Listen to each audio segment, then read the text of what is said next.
What is going on, guys? Figure Boy's back with another video. Carter here, and today I have your Survivor Series 2021 review and results video. I'm going to get right into it. What are my thoughts about this show? I thought it wasn't the best Survivor Series ever. It was kind of lame. I didn't really watch all of the show, so some of this I won't be able to give full depth detail on, but try my best. You guys are going to see my Roman Reigns is not here. I'm actually getting the gauntlet painted red on it right now, so I got to work on that, and I don't have him with me right now, so he's not going to be in this video, and same with Randy Orton. I'm going to try to put the RKO logos back on his knee pads. But anyways, that's not going to stop us, but we'll get right into it on the kickoff show. And before we start, guys, I want to apologize for this being late. I've been so tired lately. Just trying to figure some stuff out and get things going. But yeah, I do have it here, even though it's late. Just bear with me. But yeah, anyways, as I said, on the kickoff show, it was the champions versus champions Intercontinental versus United States Championship match between Damian Priest and Nakamura. They had something going here. I want to be honest, they did have something going here. But in the end, I was very, very disappointed with the ending they had with Damian like doing his split personality thing, and he snapped on Nakamura and took Boog's guitar and like snapped and like hit him with it. So then that caused a DQ, having Nakamura win. So Priest did lose. I didn't like the way they did that. But yeah, that they didn't really keep score in this. But I want to say Raw absolutely got squashed like last year. But this was like one of the two things for SmackDown that won. On the main show, it was actually the Raw versus the SmackDown Women's Championship match between Becky Lynch and Charlotte Flair. I didn't watch this match personally, but I heard they did pretty decent. But they did have better matches in the past, which I have seen previous matches of them, like WrestleMania 35. But it wasn't as near as good as that. But I did hear it was a pretty decent match. But in the end, Becky Lynch did. Actually, Charlotte rolled up Becky and got the ropes, and the ref caught her. But then Becky rolled Charlotte over, and Becky grabbed the ropes, and the ref did not catch her, and Becky ended up winning. And Becky didn't really show respect, but I could tell Charlotte, she was pretty impressed with Becky Lynch, so Charlotte just walked off, and Becky was victorious, so there was that.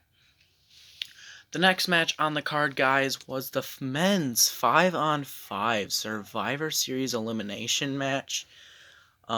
This was pretty decent. I mean, let's just pause for a minute. Seth Rollins and Bobby Lashley's attire.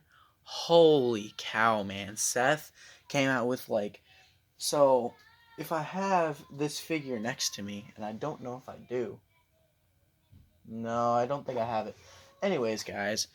Um, it... So, like, the Elite 83 regular version of Edge with, like, the WrestleMania gear. Oh my goodness. It was kind of like that, but it had like some glitter in it.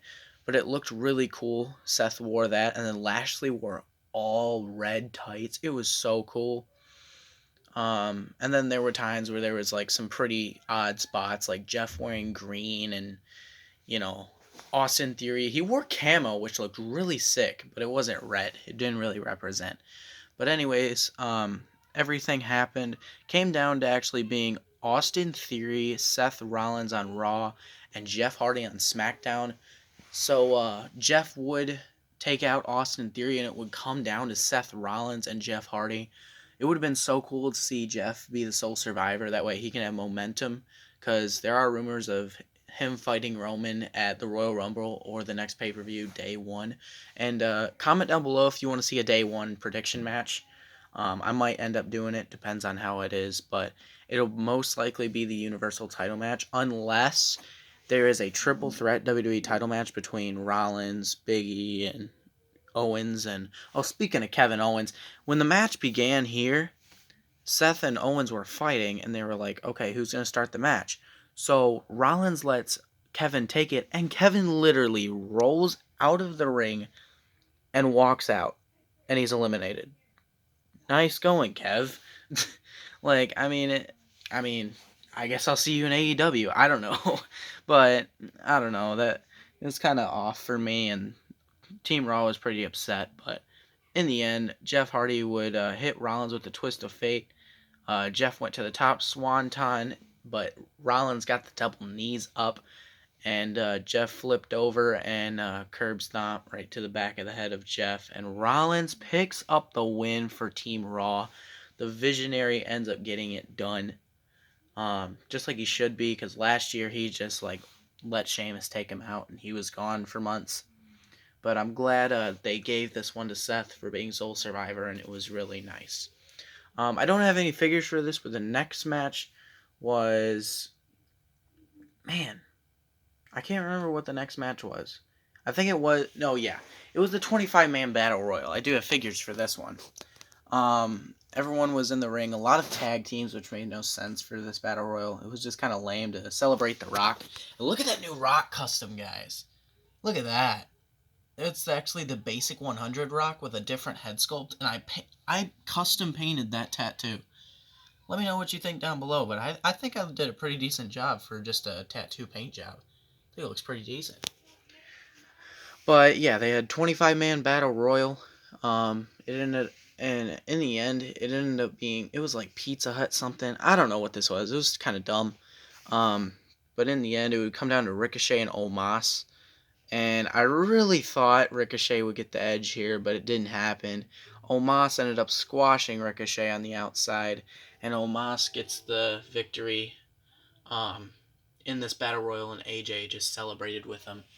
Moment for Omos there, but the next match on the card was actually the women's 5-on-5 match. This I didn't really pay attention to, so I can't give you much information. All I know is that it came down to a 1-on-4 situation for Bianca Belair. But it ended up being Natalya, Shayna Baszler, Shotzi, Sasha Banks, and Bianca Belair. And Bianca just cleaned house, was the sole survivor, and 4-on-1 advantage. She took care of business, and she took out the rest of the 4 from SmackDown. So pretty cool for Bianca, and now she just got the storyline with Doudrop. Makes no sense. I don't understand. Just some all-out kind of lazy booking with that. But anyways, Bianca is the sole survivor. The next match on the card was actually RK Bro versus the Usos. I heard this was probably one of the matches of the night. I really want to go back and watch this when I have the chance, because I heard it was very, very good. These two went back and forth. Randy breaking a record here tonight for being in the most pay-per-view matches. So congrats to him on getting that big milestone in his career. But in the end, it would actually be Jimmy Uso going to the top. It's so sick. He hit the Uso splash on Riddle, but while he was doing that, just like this, Randy caught him out of midair with the RKO. Amazing.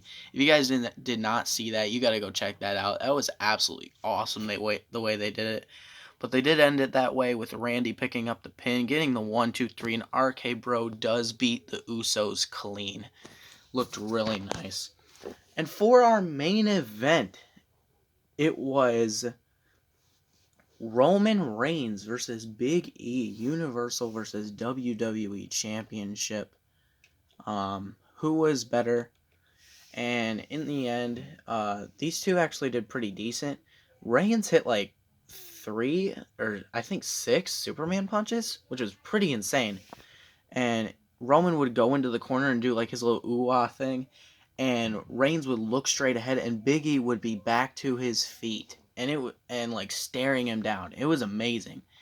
But Roman went for that spear. Big E caught him for the big ending, and then they brawled outside a little bit. Reigns hit him with the spear. Big E kicked out. But in the end, it would come down to Big E wanting to hit the big ending. Reigns off the rope spear. 1, 2, 3. The head of the table once again gets another Survivor Series victory for this year.